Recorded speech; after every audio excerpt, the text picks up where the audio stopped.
Hello friends, आज हम class 12 के हिंदी चैप्टर 1 का पूरा क्वेश्चन आंसर करने वाले हैं। क्लास 12 का हिंदी चैप्टर 1 बातचीत है, तो इसके हम सब फॉर्मेट के क्वेश्चन आंसर करेंगे, जैसे short answer question, very short answer वाला, और एक होता है लॉन्ग वाला।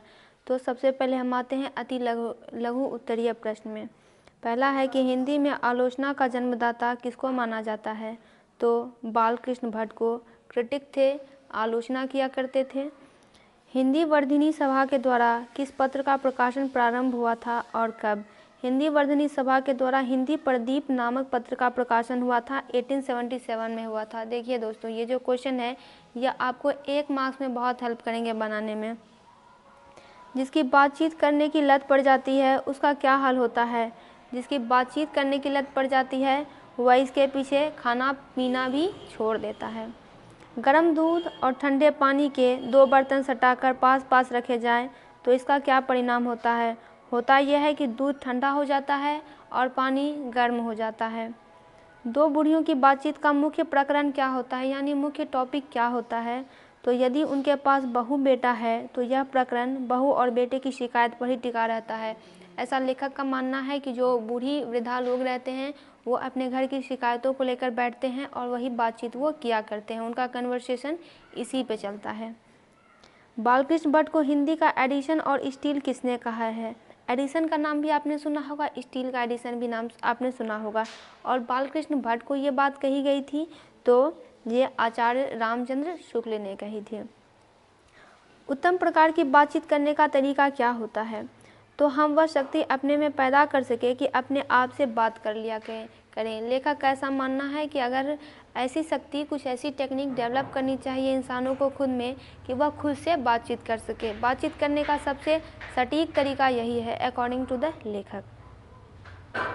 जब तक मनुष्य बोलता नहीं तब तक उसके व्यक्तित्व का कौन सा पक्ष प्रकट नहीं होता? तो उसके गुण दोष प्रकट नहीं होते हैं। तो देखिए दोस्तों, मान लीजिए कोई व्यक्ति है जो हमेशा चुप ही रहता है, तो पता कैसे चलेगा कि उसमें गुण कितना है, दोष कितना है? वो तो चुप ही रहता है। वहीं दूसरी ओर जब आदमी बोलने लगता है तो पता चल जाता है कि इसमें कितना गुण है, कितना दोष है। तो ये कुछ ऐसा है। 2 हमजोली सहेलियों की बातचीत की क्या स्थिति होती है? तो उनकी बातचीत करने का जो तरीका होता है वो बड़ा ही अलग होता है, उसमें रस का समुद्र बहता है। अपनी ज़िंदगी को मज़ेदार बनाने हेतु किसकी आवश्यकता होती है? जहाँ खाने पीने, चलने फिरने आदि की ज़रूरत है, वहीं बातचीत की भी बहुत आवश्यकता होती है। यहाँ पे बातचीत के महत्व को बताया गया है और साथ में कुछ और भी चीज़ों को जोड़ा गया है जिसमें जो कि ज़िंदगी में काफ़ी ज़्यादा ज़रूरी है। अब हम आते हैं इसके लघु उत्तरीय क्वेश्चन पे। देखिए क्वेश्चन है कि बालकृष्ण भट्ट द्वारा रचित निबंध बातचीत के केंद्रीय भाव को स्पष्ट कीजिए। देखिए केंद्रीय भाव का मतलब होता है सेंट्रल आइडिया, यानी कि देखिए कविता बहुत बड़ी लिखी हुई होती है, कहानी बहुत बड़ी लिखी हुई होती है, लेकिन मुख्य बिंदु क्या है? आखिर वह कहानी इतना लंबा करके, इतना छोटा करके कहना क्या चाह रहा है? ये बात यहाँ क्वेश्चन पूछी जा रही है। तो आइए अब देखते हैं कि बालकृष्ण भट्ट जी के निबंध बातचीत में बातचीत पर विचार किया गया है। क्योंकि चैप्टर का नाम ही बातचीत है तो हमारी सारी क्रियाओं का आधार वार्तालाप ही है।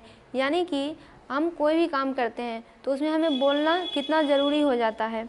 यह भी एक महत्वपूर्ण तथ्य है कि व्यक्ति को अपने आप में, ये पहले वाला टॉपिक ये बता रहे हैं कि एक ऐसी टेक्निक अपने आप में ही डेवलप कर लेनी चाहिए कि मनुष्य खुद से ही बातचीत कर लिया करे। यह बातचीत करने का उनके अनुसार सबसे उत्तम तरीका भी है।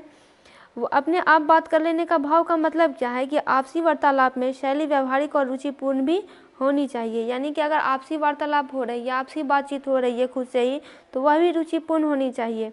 साथ ही लोगों के मन में जो बात उत्पन्न हो रही है उसको करने के लिए मन ही मन चिंतन मनन करके उस विषय वस्तु के बारे में तभी निर्णय ले लेना चाहिए। जैसे मान लीजिए हम किसी के सामने बात कर रहे हैं तो क्या होता है कि उनके बात हमारे दिमाग में आते रहते हैं, हम प्रोसेस करते हैं, फिर क्या बोलना है ये करते हैं। तो इसी प्रकार से ये कुछ बता रहे हैं।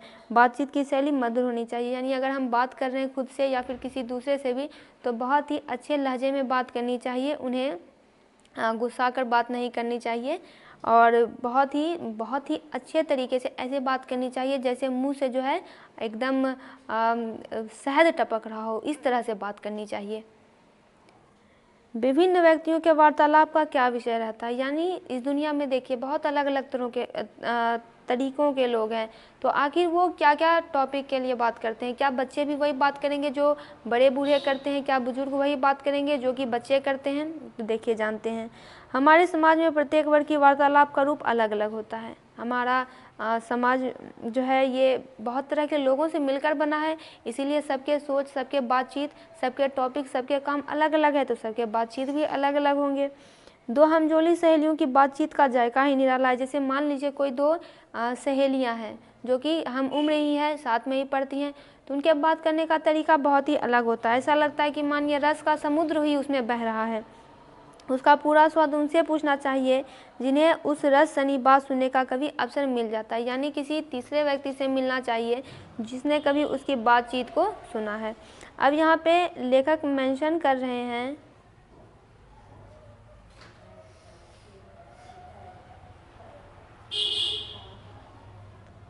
यहाँ पे लेखक और एक बात मेंशन कर रहे हैं जो कि हमारे चैप्टर में दिया हुआ है कि दो बूढ़ियों की बातचीत का मुख्य प्रकरण क्या होता है।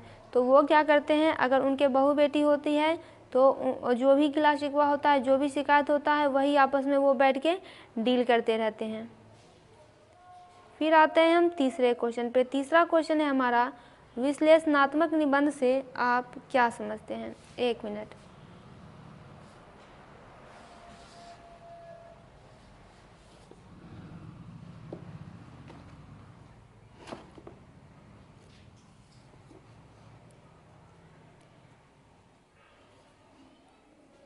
विश्लेषणात्मक निबंध से आप क्या समझते हैं? तो देखिए, विश्लेषणात्मक निबंध को विवेचनात्मक या फिर विवरणात्मक निबंध भी कहा जाता है। जिस निबंध में किसी वैज्ञानिक खोज तथा आविष्कार, सामाजिक समस्या, साहित्यिक समीक्षा तथा अन्य किसी विषय वस्तु के संबंध में विवरणात्मक ढंग से बातों को व्यक्त किया जाता है, उसे विश्लेषणात्मक निबंध कहा जाता है। ऐसे निबंध में क्या होते हैं कि जो विषय वस्तु होते हैं उनके बारे में जो भी इन्फॉर्मेशन होते हैं वो बड़े ही सटीक रूप से प्रस्तुत किए जाते हैं। अब हम आते हैं अपने लॉन्ग क्वेश्चन पे। लॉन्ग क्वेश्चन भी एग्जाम में पूछा जाता है। क्वेश्चन क्या है कि बातचीत का भी एक खास तरह का नशा होता है, इस कथन को स्पष्ट कीजिए। तो देखिए, बातचीत की महत्ता और उपयोगिता पर्याप्त है। अगर कोई बात करता है तो इससे उसका मन हल्का हो जाता है और यह साथ ही स्वच्छ बनाकर उसे आनंद में डुबो देती है। जिनको बातचीत करने की लत पड़ जाती है वो क्या करते हैं, तो इसके पीछे खाना पीना भी छोड़ देते हैं। अपना काफ़ी खर्च करना उन्हें बुरा नहीं लगता, उन्हें अच्छा लगता है कि वे बातचीत का मज़ा छोड़ना नहीं चाहते। लेखक ने रॉबिन्सन क्रूसो के माध्यम से, हमारे चैप्टर में रॉबिन्सन क्रूसो का एक एग्जाम्पल लिया गया है कि बातचीत कितना आनंददायक होता है। रॉबिन्सन क्रूसो 16 साल तक जंगल में रहे थे। उसको मानव वाणी सुनने का अवसर ही नहीं मिला था, क्योंकि जंगल में तो इंसान जाते नहीं है। मान लीजिए कोई घना जंगल है तो इंसान वहाँ क्यों जाएंगे, जानवर उन्हें खा जाएंगे। तो उन्होंने जानवरों की ही आवाज़ को सुना, इंसानों की वाणी को तो सुना ही नहीं। और 16 साल के बाद उन्हें जो है फ्राइडे के मुख से एक बात सुनने को मिली। यद्यपि उसने अपनी जंगली बोली में ही कहा था, लेकिन उस समय रॉबिन्सन को बहुत आनंद प्राप्त हुआ था, मानो उसने फिर नए सिरे का आदमी चुला पाया है। अतः यह बात स्पष्ट है कि मनुष्य की जो वाक शक्ति होती है, यानी बातचीत करने की जो शक्ति होती है, वो बहुत ही ज़्यादा इम्पोर्टेंट होती है। दूसरा क्वेश्चन है कि निबंध का स्वरूप स्पष्ट करते हुए उसके विभिन्न रूपों पर संक्षेप में प्रकाश डालिए। देखिए, यहाँ पे जो निबंध एक महत्वपूर्ण गद्य विधा है। संस्कृत में ऐसा कहा गया है कि साहित्यकार कितना कुशल है, यह देखने के लिए यह जांचना पड़ेगा कि वह किस प्रकार की गद्य रचना करता है। गद्य कविना निक्ष्यवती, ये संस्कृत की श्लोक है। और अगर अभी की बात करें तो आधुनिक युग के महान निबंधकार और आलोचक जो कि रामचंद्र शुक्ल हैं, उनका मानना है कि गद्य कवियों की कसौटी है तो निबंध गद्य की कसौटी है। तो इस आधार पर निबंध एक महत्वपूर्ण विधा है। देखिए, क्वेश्चन में यही पूछा जा रहा है कि निबंध का स्वरूप स्पष्ट कीजिए और उसके विभिन्न भेदों पर संक्षेप में प्रकाश डालिए। देखिए, निबंध, इसमें बंध शब्द लगा हुआ है। निबंध का मतलब होता है भली भांति बांधना। निबंध में क्या, जैसे आपको किसी गाय पर निबंध लिखने के लिए दे दिया जाए तो आप क्या करेंगे, गाय से रिलेटेड जितने भी इन्फॉर्मेशन है सबको वहाँ पे ऐड कर देंगे। तो यही मतलब है कि उसमें किसी विशेष व्यक्ति से संबंधित विचारों, भावों, शब्दों को एक सूत्रता में बांध दिया जाता है। अगर इंग्लिश के विश्वकोश यानी इंसाइक्लोपीडिया की बात करें तो उसमें निबंध की डिफिनेशन दी गई है कि आखिर निबंध है क्या। उन्होंने कहा है कि निबंध किसी भी विषय पर अथवा किसी विषय के एक अंश पर लिखित मर्यादित आकार में रचना है। अब निबंध के स्वरूप की बात करें तो आचार्य रामचंद्र शुक्ल ने इसके स्वरूप को स्पष्ट करते हुए बताया है कि संसार की हर एक बात और बातों से संबंध है। अपने अपने मानसिक संगठन के अनुसार किसी का मन किसी संबंध सूत्र पर दौड़ता है और किसी का किसी पर। यह संबंध सूत्र एक दूसरे से नए उगे हुए व्यापक पत्तों की नसों के समान चारों ओर एक जाल के रूप में फैले रहते हैं। दार्शनिक केवल अपने व्यापक सिद्धांतों के प्रतिपादन के लिए उपयोगी कुछ संबंध सूत्रों को पकड़कर किस ओर सीधा चलता है और बीच के ब्यौरे में कहीं नहीं फंसता, लेकिन निबंध लेखक की प्रवृत्ति के अनुसार स्वच्छंद गति से इधर उधर फूटी हुई सूत्र शाखाओं पर विचरता रहता है। यही उसकी अर्थ संबंधी व्यक्तिगत विशेषता है। अगर इन शॉर्ट कहें तो निबंध वह रचना होती है जिसमें किसी विशिष्ट विषय से संबंधित तर्कसंगत विचार परस्पर गुथे हुए हैं। एग्जाम में भी निबंध लिखने के लिए आता है तो उसके क्या क्या गुण होते हैं, दोष होते हैं, क्या क्वालिटी होती है, वही सब हम लिखते हैं। अब निबंध के प्रकार की बात करें तो निबंध के स्वरूप पर ध्यान देने से उसके दो आयाम महत्वपूर्ण प्रतीत होते हैं। जैसे देखिए, एक है विषय वस्तु, दूसरा है शैली। देखिए, विषय वस्तु के आधार पर भी निबंध के कुछ प्रकार होते हैं, जैसे कि दो वर्ग, वस्तुनिष्ठ निबंध या फिर ऑब्जेक्टिव ऐसे बोल सकते हैं, या विषयनिष्ठ जिसे कि सब्जेक्टिव ऐसे बोल सकते हैं। अब वस्तुनिष्ठ निबंध किसे कहते हैं?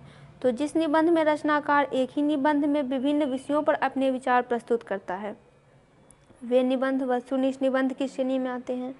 अब विषयनिष्ठ क्या होते हैं? तो ऐसे निबंध जिसमें रचनाकार अपने निजी व्यक्तित्व से अलग किसी अन्य वस्तु, व्यक्ति, खोज, समस्या आदि के विचार को प्रस्तुत करते हैं। जैसे कि कुछ ऐसे भी निबंध होते हैं जिसमें ये दोनों तत्व समाहित होते हैं, ऑब्जेक्टिव ऐसे भी होते हैं, सब्जेक्टिव ऐसे भी होते हैं।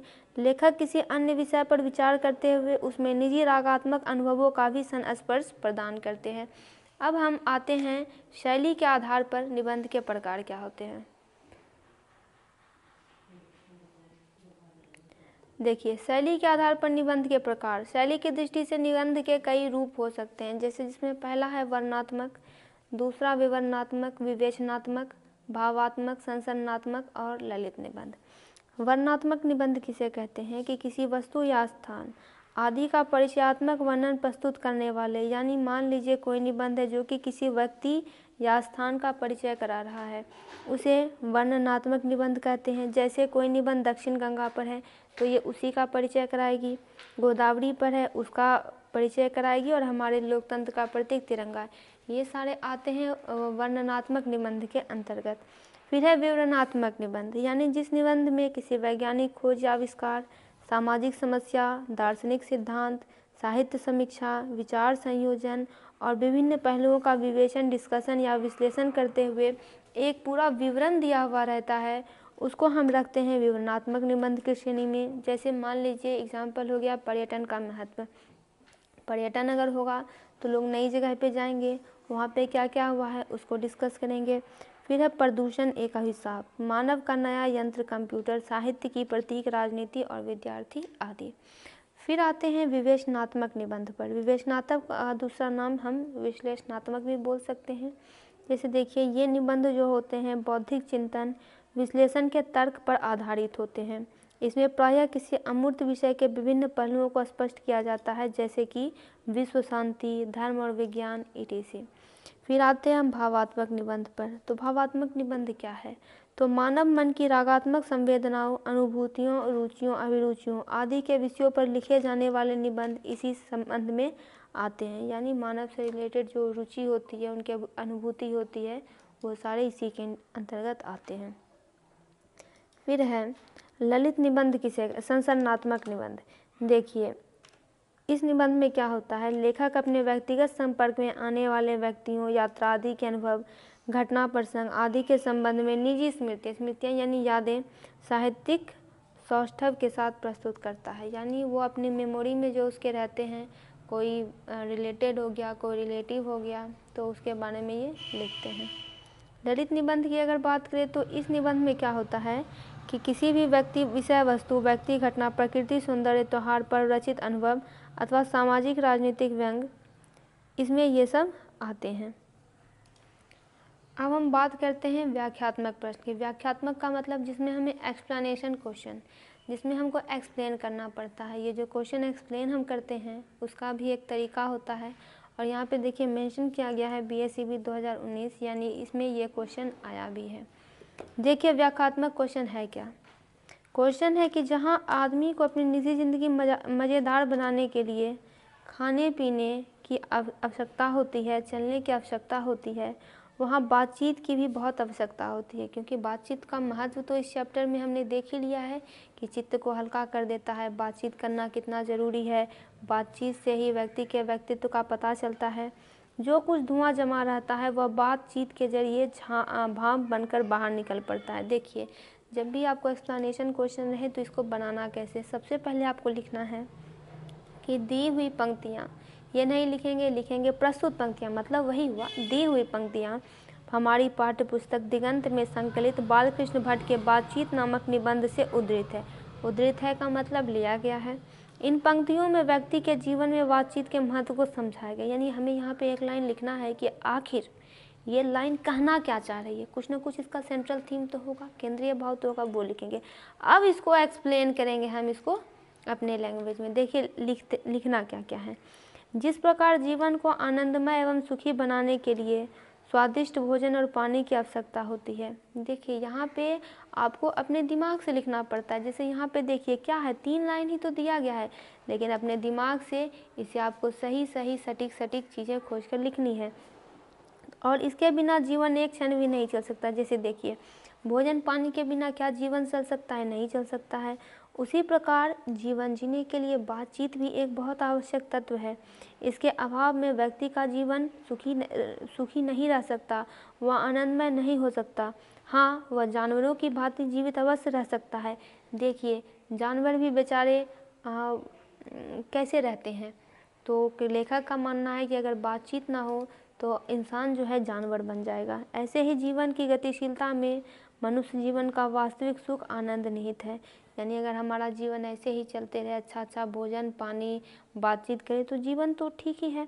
और इस प्रकार खाना पीना और चलना फिरना जीवन के मूलभूत तत्व हैं और इसके बिना आनंदमय जीवन की कल्पना नहीं की जा सकती है। ठीक इन्हीं की भांति जीवन में बातचीत की भी बिल्कुल वैसे ही आवश्यकता है। इसका कारण यह है कि व्यक्ति जीवन में सुखी और आनंदित तभी हो सकता है जब उसके जीवन में किसी प्रकार का ईर्ष्या द्वेष अथवा बैरभाव न हो। व्यक्ति एक बुद्धिवादी समाज में रहता है, अतः उसका दूसरे लोगों के साथ मतभेद होना स्वाभाविक है। यानी कोई विचार लेकर दूसरे से अनबन होना ये तो कॉमन बात है, ऐसा लेखक का मानना है। यही मतभेद ईर्ष्या द्वेष और बैरभाव को जन्म दे देता है। व्यक्ति के मन में स्थित ये ईर्ष्या द्वेष और बैरभाव व्यक्ति को बहुत ही कष्ट और पीड़ा पहुँचाते हैं। इसको निकाले बिना व्यक्ति को पीड़ा में आराम नहीं मिलता।